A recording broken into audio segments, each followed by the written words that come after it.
Normally, when one company wants to buy another, management approaches the target and they begin discussions. If the target does not want to sell for whatever reason, they can tell the acquirer to go pound sand.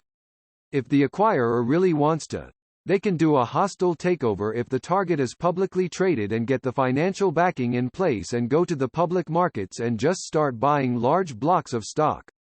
Once they own enough, they can get a board seat and influence the target or just keep buying and force them to give in.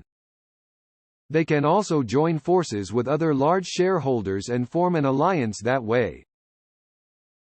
While you wait for more knowledgeable people on the topic to provide you with smart answers, read into Competition Law. https://en.wikipedia.org/wiki/competition_law. This is supposed to curb excessive market control. Whether or not it's fit for purpose is a matter of opinion. Even if Bezos had the funds sufficient to make those purchases, the Federal Trade Commission would start taking notice if the purchases resulted in a restraint of trade. Some examples might be purchasing most of the companies that provide a certain service in a geographic region or purchasing multiple layers of critical vendors in a particular industry. A good example of the latter would be Andrew Carnegie, who purchased railroads and iron mines to lock up the ability of his competitors to operate railroads. You're wildly overestimating Bezos' wealth, and wildly underestimating the value of everything. Jeff Bezos is currently worth $189.2 billion, and the total net worth of the New York Stock Exchange, one of many stock exchanges in the world, is $26.1 trillion. True, Bezos would only need half that stock to control all the publicly traded companies, and most companies are not publicly traded.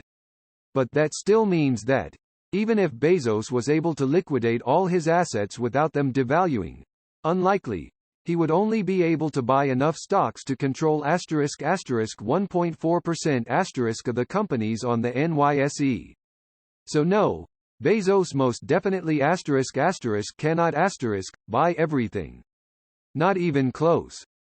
Not to mention that Jeff Bezos' enormous wealth is based on the fact that he owns approximately 10% of Amazon, a company valued at $1.7 trillion. He doesn't even have nearly enough wealth to buy a controlling share of the company he founded. Tears of joy, tears of joy, tears of joy, tears of joy, tears of joy, tears of joy, buy them tears of joy, tears of joy, tears of joy, tears of joy, tears of joy. Who the hell would ever buy their competitors? Seller boxing baby. It's a win-win-win. Your friend BCG get to consult and pull massive amounts of money out of the company. Your other friends like Mitt Romney get to join the board, give bad advice and pull more money out of the company with massive multi-million-dollar bonuses.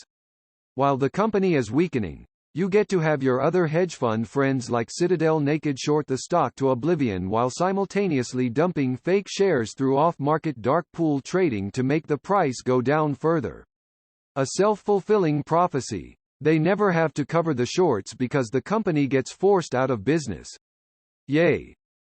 This is the answer. Now all OP needs to do is learn about BCG, seller boxing, naked short selling and dark pools. Hostile takeovers are essentially a person or company, or entity with a lot of money, coming in and just buying all the shares, stock that another company has. They only need 51% of shares in order to take over the company. Shares, stock of a company is essentially you saying, I own this much of the company and therefore my say is worth this much. It's considered hostile because it happens rapidly and it's not how a person wants to lose their company. If a person does that, buys a majority of the stock, is that it then? Is the company just theirs immediately? I don't see any answer addressing leverage buyouts, which somewhat provides Jeff Bezos with the mechanism of buying everything without having enough money to pay for everything. It is possible to purchase a company with money that becomes debt on the company. You don't actually need the money yourself. This is what Romney's Bain Capital did to Toys R Us. They end up owning the company and the company ends up going bust. Why would that be a good thing to do? Because once you are in charge you can pay yourself tons of money financed by whatever assets the company had and then push it further into debt and bankruptcy. Perfectly legal, of course, because they make the rules. Can't buy companies that don't have public shares. Since they can't buy the company shares they won't have the best of time getting power within the company to take it. You are on the right track. Bezos could buy all of the shares of some existing company. Or at least enough shares to set the direction of the company. There are many potential obstacles, but nothing that would outright stop him. In theory, Congress. In practice, not really. A lot of countries have government departments whose sole responsibility is making sure shit like that can't happen. The extent to which this is enforced varies by country and other factors. For example, there have been several company mergers blocked in my country, New Zealand.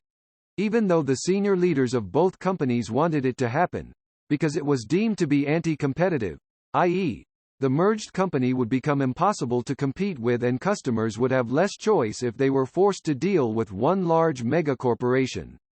I imagine similar laws and regulations exist throughout the world. Don't know if this is exactly what you're talking about since it isn't hostile, but my dad has a story like this. My dad ran a string of boys' homes for years. Eventually there was too much work for him so he hired a partner.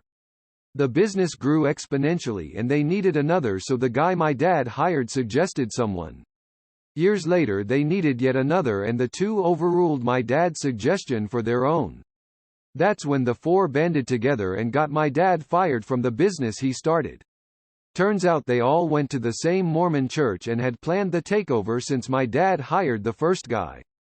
Those four immediately turned the business over to the church, which shut everything down, sent the kids back to their busted-ass homes or put them in state facilities and sold the properties to the highest bidder.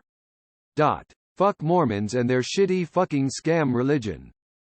Many companies have gone bankrupt due to this. Toys R Us, Circuit City, Sears, Kmart, etc. They also tried to take over GameStop, previous CFO and hiring BCG for consulting. That is how this whole situation started. They tried to bankrupt GameStop and failed. Everyday GameStop remains open. The hedge funds lose money.